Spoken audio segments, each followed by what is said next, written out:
Welcome to Midnight Terror, where I post true life horror stories. Like and subscribe for more videos like this.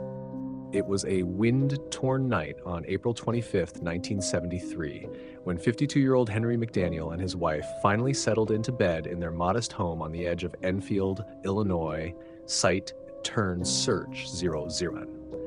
Earlier that evening, their two children had burst through the door with tales of frantic scratching sounds at the front entrance.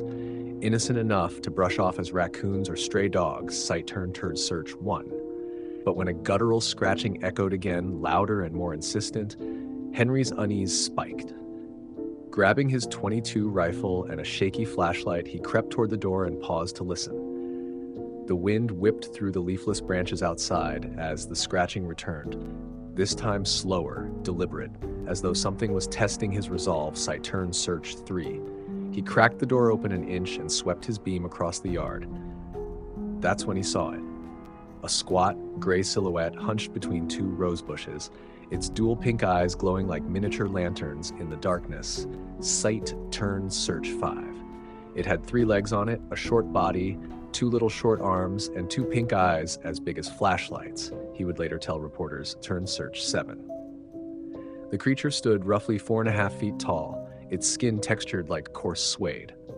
Its head was bulbous and featureless except for those unnerving eyes, voids that seemed to peer directly into his soul. Site turn search 4. Heart pounding, Henry fired 4 shots. One round struck something in the creature's midsection and emitted a piercing hiss, reminiscent of a wounded wildcat. The next moment, it sprang skyward, covering nearly 15 feet in a single bound before vanishing into the pitch black beyond the railroad embankment. Site turn search 0. Moments later, police arrived and found only the creature's footprints. 6 distinct toe pads pressed into the soft earth, dog-like in shape but impossibly large. Site turn search 1. Neighbors, alerted by the gunfire, emerged bleary-eyed, whispering rumors of a monster that walked on 3 legs and screeched like a banshee. Site turn search 3. That night, local news crews swarmed Enfield, broadcasting grainy footage of investigators dusting for prints and interviewing Henry with bright spotlights glaring through his bedroom window. Site turn search. Some experts speculated an escaped kangaroo, its powerful tail serving as a third limb, while others posited a wild ape or even an extraterrestrial visitor. Henry insisted it was nothing he'd ever seen before. Not one you'd find in any zoo, he said with a tremor in his voice. Site turn search 4. As dawn broke over the cornfields, the town of 750 residents awoke to whispers of a 3-legged menace stalking their streets. Fear settled in like a thick fog, and for days afterward, every scratch and shadow summoned memories of those pink, unblinking eyes. As daylight stretched thin over Enfield, Henry McDaniel barely slept. Every creak of the old farmhouse felt amplified, a phantom echo of those terrible pink eyes. He plastered newspapers over his windows, blocking out any possibility of another nighttime stalker, but the sensation of being watched never left him. On April 26, just after breakfast, he and his wife stepped outside to examine the footprint site again.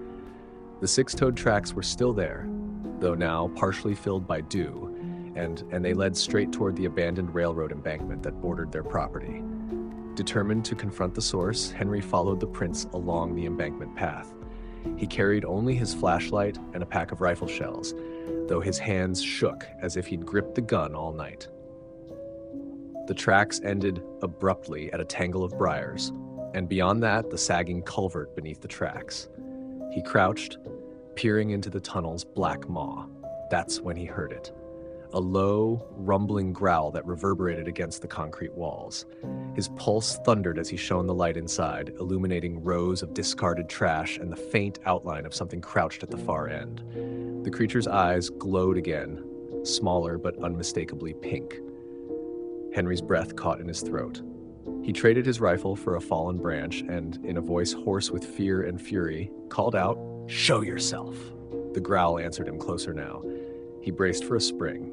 Nothing happened. After an eternity, the eyes blinked out and silence reclaimed the tunnel. Henry retreated, stumbling back toward his home, every shadow twisting into monstrous shapes. That night, the local sheriff knocked on his door, offering to escort him back to the scene. But Henry refused. He knew he'd either face the creature again or break under its weight. Word spread through town that Enfield's monster was more than rumor. Neighbors began sleeping in shifts, keeping vigil by the windows. School children teased each other with the tale, daring one another to venture past the railroad embankment after dark. Over the next week, similar reports trickled in from neighboring farms. Strange footprints, unexplained howls, glimpses of something lurching between trees. A wildlife biologist arrived, collecting soil samples and plastering casts of the tracks, admitting no earthly creature fit the description. His photographs and field notes only fueled the gossip, later printed in the county newspaper under the headline, "Enfield's Triple Tracker." Then, on May 2nd, reports abruptly ceased. No more growls, no more tracks. The biologist packed up his gear and left, calling the case an intriguing mystery. Henry and his wife, exhausted and rattled, decided to move away that summer.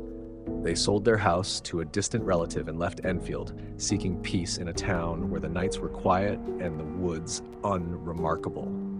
Locals still whisper that on moonless nights you can hear something padding along the old tracks. Some swear they've seen glowing eyes peering from the culvert. Tourists occasionally stop by, peering through the briars, hoping for a glimpse of the Enfield monster. But for Henry, the memory remains too real. The scrape of claws on wood, the hiss of wounded flesh, the unblinking lanterns in the dark. He carries that night with him, a reminder that some mysteries are best left unexplored.